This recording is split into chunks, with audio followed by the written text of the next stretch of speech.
L'Ukraine n'avait pas connu d'attaque aussi violente depuis le début de l'invasion russe. Moscou a décidé de changer de tactique pour percer la défense antiaérienne ukrainienne.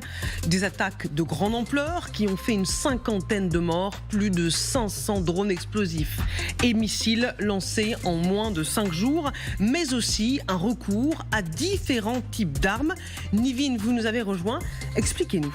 Alors exactement, depuis peu, la Russie a décidé d'adopter une nouvelle stratégie en 2 temps. D'abord, première étape, ça consiste à lancer plusieurs vagues de drones bon marché, le but étant de saturer la défense antiaérienne ukrainienne. Et alors que celle-ci est occupée à intercepter ces fameux drones, eh bien démarre la seconde étape qui est tout simplement de tirer des missiles que les Ukrainiens ne parviennent pas forcément à abattre puisque les batteries sont accaparées par les drones. Résultat, eh bien, ces tirs de missiles atteignent leur cible et pour ce faire, eh bien, les Russes multiplient les missiles de différents types, des missiles hypersoniques, des missiles de croisière, des missiles balistiques avec par exemple ces derniers jours des Kinjal qui ont été tirés depuis les ciels, des missiles calibre lancés depuis la mer, des disclankers projetés depuis le sol et puis également d'autres types de missiles qui sont destinés à détruire les batteries de défense anti-aérienne.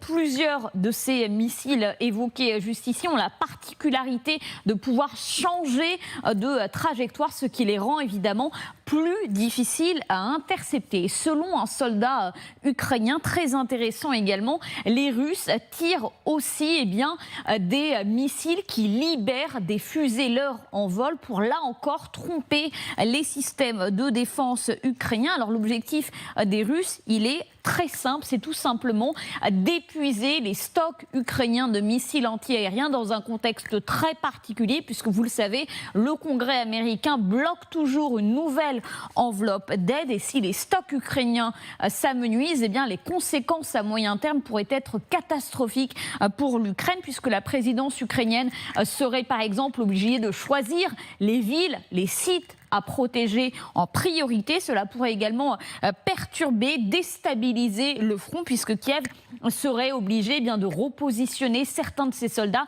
certaines de ses armes pour protéger son ciel. Ce qui est également très intéressant, Nivine, c'est que c'est la manière dont la Russie se prépare à ses frappes. Cette manière évolue aussi. Exactement, on se rend compte que les Russes se préparent mieux et pour ce faire, eh bien, ils espionnent les Ukrainiens. Les services spéciaux ukrainiens ont révélé aujourd'hui avoir bloqué plusieurs caméras de surveillance qui avaient été piratées par des hackers russes. Les angles de prise de vue notamment avaient été modifiés pour espionner justement les systèmes de défense de Kiev et repérer des cibles. Ce qui est intéressant, c'est que les hackers russes ont notamment utilisé un ancien logiciel russe qui est encore exploité sur de nombreuses caméras ukrainiennes. Ces images, elles étaient ensuite directement transmises à Moscou et c'est comme ça que le Kremlin aurait organisé les attaques de ces derniers jours. Résultat, le renseignement ukrainien a demandé aux propriétaires de caméras de vidéosurveillance d'être particulièrement vigilants, de regarder notamment sur YouTube si les images captées par leur appareil étaient transmises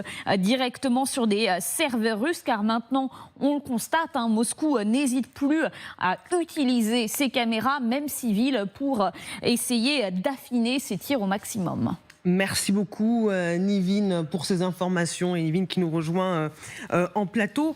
Général, comment expliquer que l'armée russe arrive à ce point à rebondir pour parvenir par endroits à percer le système de défense anti-aérienne qui était vraiment le bouclier protecteur qu'on ne peut pas briser jusqu'ici? D'abord, il faut remarquer que la Russie a été capable de reconstituer son stock. Moi, je disais lors de la première frappe, on verra s'il y en a une autre après pour vérifier si finalement il y a du stock. Il y en a eu une deuxième. Est-ce qu'il y en aura une troisième ou une quatrième? C'est difficile à dire, mais il y a une capacité de reconstruction et on peut se poser la question, je le dis à chaque fois, sur l'efficacité totale des sanctions économiques qui n'ont pas interdit la reconstruction de missiles et de les utiliser, y compris Kinjal. Voilà. Ensuite, deuxième chose, il faut quand même bien voir que comme il y a eu beaucoup d'échecs en termes d'efficacité, ou du moins de ce qu'on nous a dit sur les frappes russes en Ukraine, comme à chaque fois, l'armée apprend. Et elle s'est bien rendue compte que, vu la défense antiaérienne qui a été mise en place avec l'appui notamment des Occidentaux, les missiles qui quand même valent en moyenne $1,5 million chacun, quand même, donc on ne les utilise pas n'importe comment, ça revient assez cher, on a du mal à les fabriquer, ça coûte cher, donc il faut que ça soit rentable. Alors même s'il y a 90%, globalement, on le voit d'ailleurs depuis des semaines, des attaques qui n'aboutissent pas grâce à la défense antiaérienne, les 10% qui restent arrivent quelque part. Donc ça veut dire que c'est l'objectif pour moi, c'est que le but n'est pas que les 100% de missiles ou de drones arrivent, mais c'est qu'après avoir épuisé la défense solaire, épuisé les munitions, et un autre chiffre, un missile Patriot, c'est quand même $3 millions. Oui. 3 millions. On a aussi une histoire d'argent derrière, de toute façon. Donc on est bien dans une histoire effectivement de répartition des charges économiques, et qui fait que donc, une fois que les missiles ont été utilisés, tout dépend combien on en a, sur éventuellement les leurs, dont vous avez parlé, je ne savais pas qu'il y avait déjà des leurs, ça c'est quand même une innovation, je dirais, militaire. Oui. Et il s'agit d'épuiser les capacités de défense solaire des Ukrainiens en les saturant, comme ça vous l'avez très bien expliqué, et que pour que les 10% qui restent, ou un peu plus si on peut, arrivent bien sur les objectifs, sachant que chaque objectif désigné, je ne crois pas aux frappes délibérées sur les immeubles résidentiels. Je pense qu'il y a quand même des bases qui sont très bien visées, parce qu'on les voit très bien par satellite, et que donc on met 2, 3, 4 missiles sur la même cible, pour être sûr qu'au moins un des missiles arrive, et que même s'il y a eu la destruction par le solaire, la cible est vraiment touchée. Donc voilà le résultat. C'est 1, capacité de reconstitution des stocks. 2, utilisation de l'innovation. Ça prouve que quand même en temps de guerre, mais c'est souvent le cas, oui, on est capable d'innover avec les leurs. Moi, je trouve que c'est très intéressant de se dire que ça coûte beaucoup moins cher, à mon avis, que de lancer d'autres équipements. 3, saturation des défenses solaires, parce qu'on sait que les Ukrainiens ont des difficultés en termes de nombre de munitions. La preuve, vous avez peut-être parlé tout à l'heure, tous ces patriotes missiles, oui, que l'Union européenne ou l'OTAN va fournir à terme, oui, à l'Ukraine, compte tenu du prix quand même, à $3 millions le missile. Bon, on ne va pas les utiliser comme ça. Donc, et puis finalement, saturation et ciblage.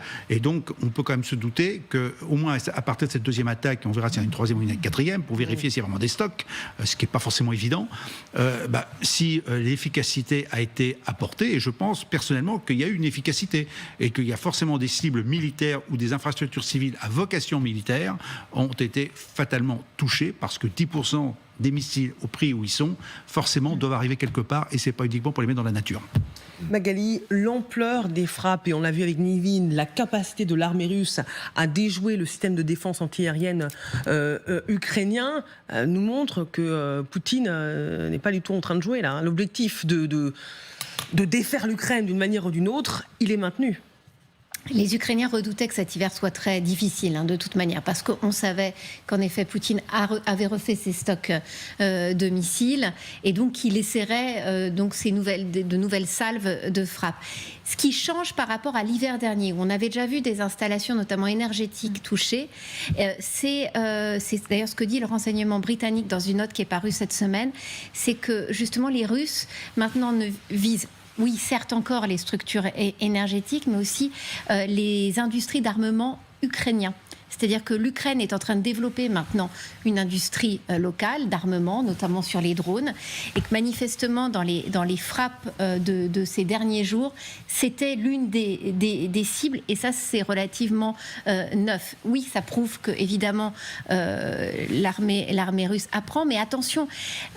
Les Ukrainiens aussi en face, c'est-à-dire que les patriotes qui ont été livrés aux Ukrainiens par les Américains ont manifestement des résultats d'interception. Alors certes, c'est très cher, mais qui sont assez remarquables. C'est-à-dire qu'on ne leur a pas livré les vieilles versions de patriotes, mais les dernières versions. Et c'était certes les autorités ukrainiennes qui le disaient cette semaine, mais notamment Zaloujny, le chef d'état-major, c'était que dans le match Kinjal, le fameux missile supersonique de l'arme magique, soi-disant, de Vladimir Poutine, qui va à 5 fois la vitesse de la lumière, les patriotes avaient réussi à tous les intercepter. Ça, c'est la version, en tous les cas, qu'a donnée Zelensky et ensuite Zaloujny.